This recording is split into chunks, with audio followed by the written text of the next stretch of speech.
Querido Jaime, a ti, el mejor cronista de tu generación, Monsiváis Dixit, a ti que denunciaste la injusticia, a ti que te disfrazaste del señor Mosca para desenmascarar la corrupción y la impunidad, a ti que tanto cariño, alegría y dignidad nos dejaste, ¿qué te voy a contar yo? Pues sí, tengo algo que contarte. Resulta que el humor ha cambiado tan radicalmente como la realidad de millones de personas en México y de eso te quiero platicar. Es larga la historia, así que me van a aguantar un poquito. ¿Te acuerdas de nuestra primera antipastorela? El Reino de Interpelandia, que nació de la primera vez que alguien, en ese caso Muñoz Ledo, le alzó la voz al presidente en turno y el país lo tomó como si le hubieran levantado la mano al patriarca. La indignación ante semejante afrenta a ti te daba risa e imaginaste un pesebre tamaño natural donde el rey Cejafrita, que no era otro que aquel expresidente anodino que nos dio en toda la Madrid, instaurando el neoliberalismo, y su esposa, la reina Menonita, que daba a luz a dos niños dioses, Cuauhtémoc y Salinas, y en la que al final tiraban, por supuesto, uno al río y el otro se convertía en un energúmeno que giraba instrucciones como loco a diestra y siniestra. La escribiste en una semana, tú por las noches arrastrando el lápiz y nosotras montando durante el día. Entonces nos reíamos amargamente de una realidad avasallante. La inflación galopante, las devaluaciones, el crecimiento del narco, en fin, la ruina de un país al que los gobiernos del PRI ayudaban a devastar. A pesar de todo se imponía tu optimismo y la obra terminaba con este esperanzador estribillo que nos lanzaba de lleno a la depresión. Se acabó la miseria y el dolor, nunca más volveremos a ser. Infelices lo fuimos ayer, se acabó, se acabó. Poco después empezamos a buscar una sede para nuestro maquiavélico proyecto de hacer un laboratorio de farsa mexicana. Me presentaste al doctor Salvador López Antuñano, quien te adoraba y decía que había sido el niño más hermoso de la tierra y que la gente se paraba para admirarte, comentario que invariablemente te hacía enrojecer. Fue entonces que rentamos el Teatro de la Capilla e iniciamos el hábito. Al fin teníamos un lugar fijo para seguirnos riendo a gusto de nuestras desgracias e hicimos gran cantidad de espectáculos en los que el humor, siempre dirigido a los verdugos, se nos atragantaba como la guillotina al ver la condición de las víctimas del mal gobierno, del mal llamado chupacabras.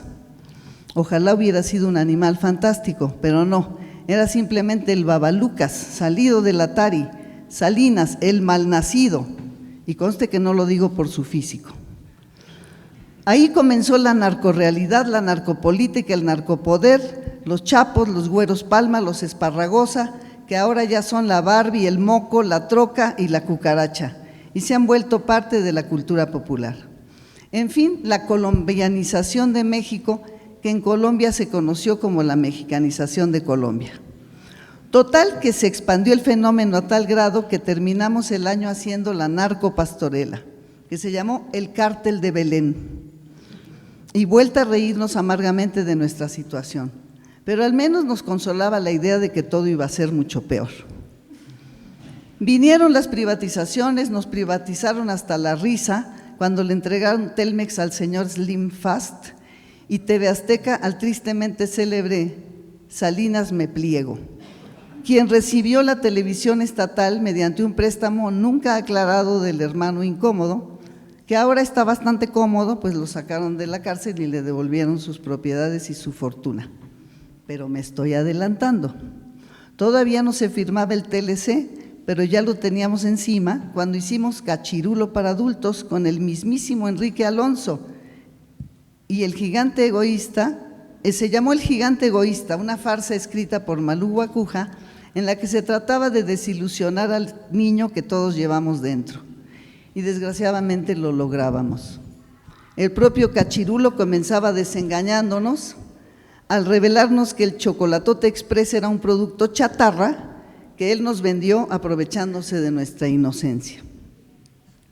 Eran los años del VIH-Sida y tú escribiste In Vitro y En Directo, Una farsa donde los protagonistas eran la célula y el virus, y que a pesar de tratarse de humor científico, no dejaba de ser desolador. Por aquel entonces, además de los asesinatos de cientos de perredistas, Salinas le dio el tiro de gracia a Mesoamérica, Alfredo López Austin Dixit, con la reforma al artículo 27 constitucional que posibilitaba la venta del ejido. Y como aquello nomás no daba risa, hicimos el segundo espectáculo con Cachirulo, El ejido en Navidad, protagonizado por dos campesinos famélicos en una milpa escuálida. Un espectáculo tan triste que parecía que el público lloraba de risa o simplemente lloraba con tal de no desperdiciar el cover. Así pasaban aquellos amargos años en los que literalmente ya no hallábamos de qué reírnos, hasta que llegó tu mayor éxito, basado en el pleito entre la cúpula intelectual de México, que en busca del apapacho se agolpaban unos en vuelta y los otros en nexos, y tú hiciste paz en el Olimpo. Aquella farsa memorable donde nos mostraste de qué estaban hechos los intelectuales orgánicos, que paradójicamente entre más orgánicos resultaban menos saludables. Inolvidable fue tu aparición en escena en aquel espectáculo en el papel de Carlos Fuentes.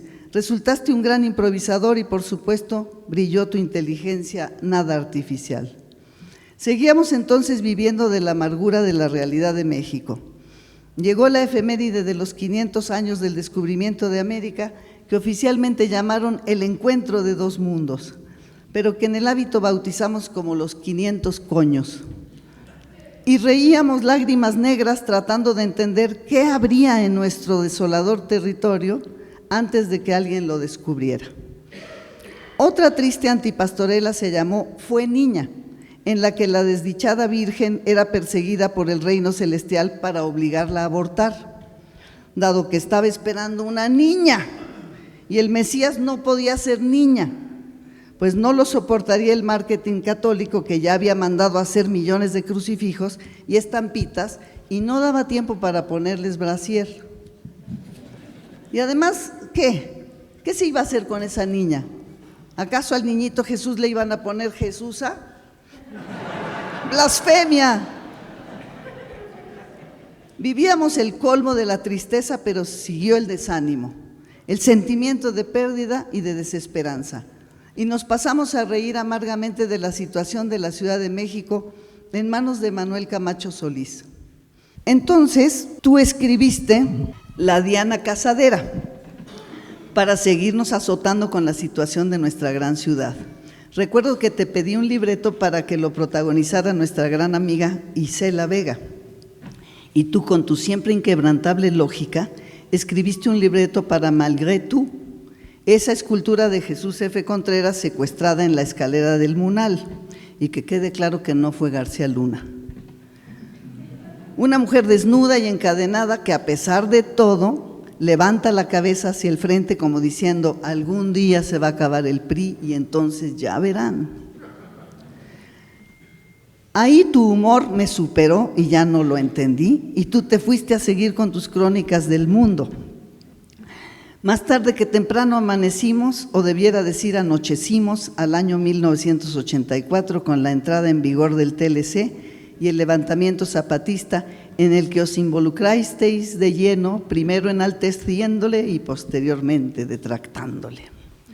Seguíamos riendo y llorando con el papelón de Camacho Solís como comisionado en Chiapas, cuando sobrevino el magnicidio de Colosio y todo el país enmudeció. El PRI se mostraba en todo su esplendor y neciamente continuaba.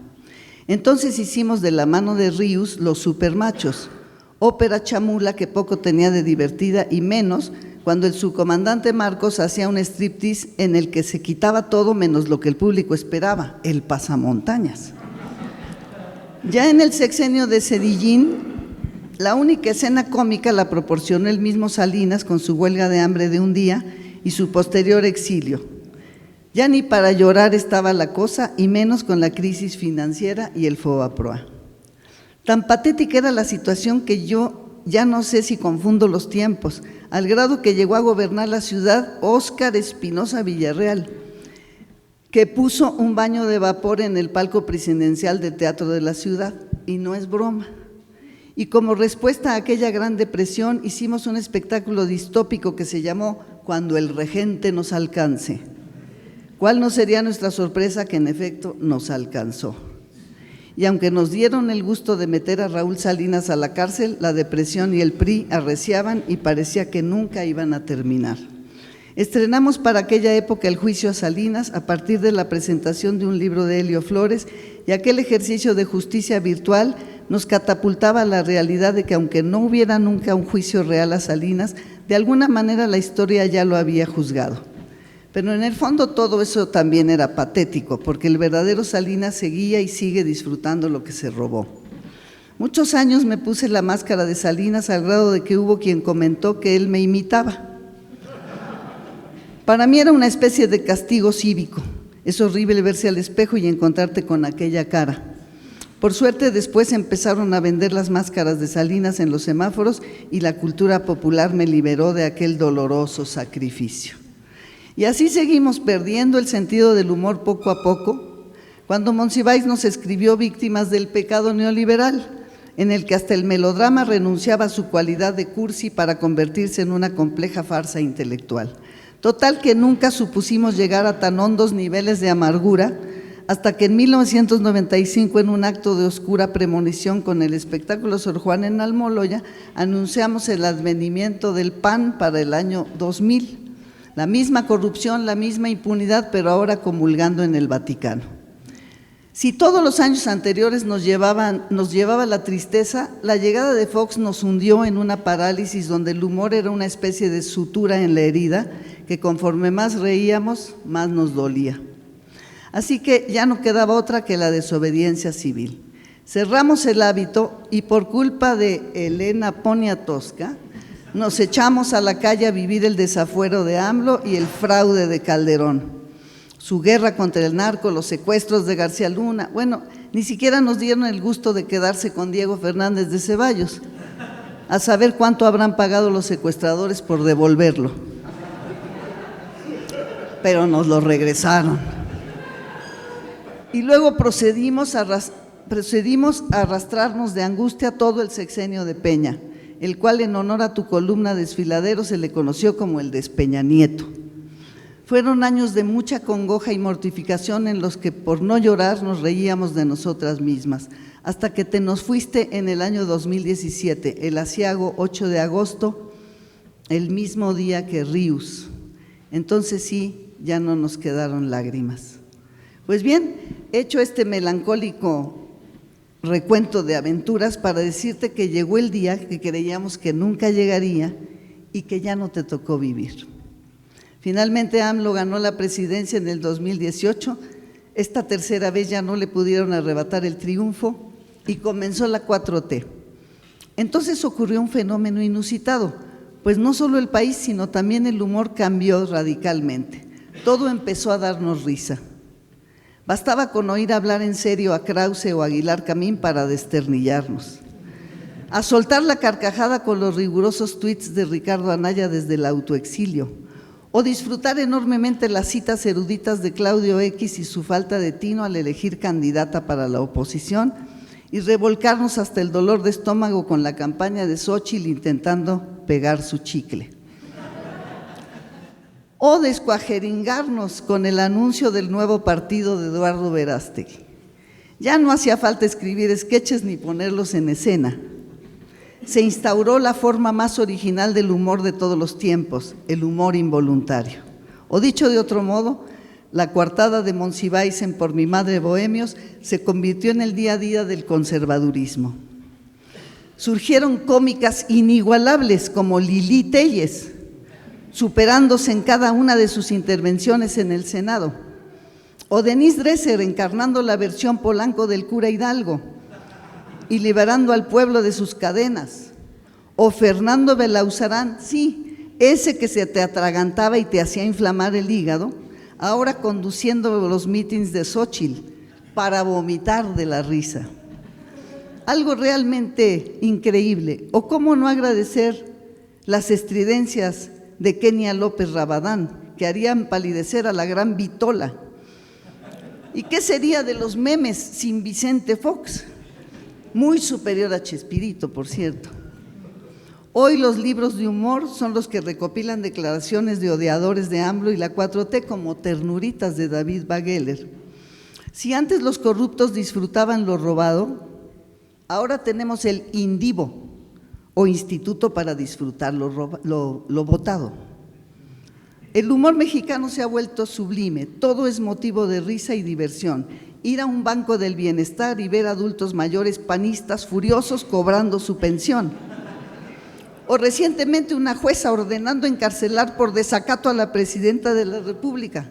Sí, oíste bien, tenemos la primera presidenta, lo inimaginable para México, el país de los machos y los supermachos. Pero lo más importante es que un momento tan divertido jamás se hubiera dado sin que personas como tú, o Ríos, o Chaneca, o Monsiváis, o Pitol, o Luis Prieto, y un largo etcétera, no hubieran derramado su humor en todos esos años oscuros, ayudándonos a sobrevivirlos.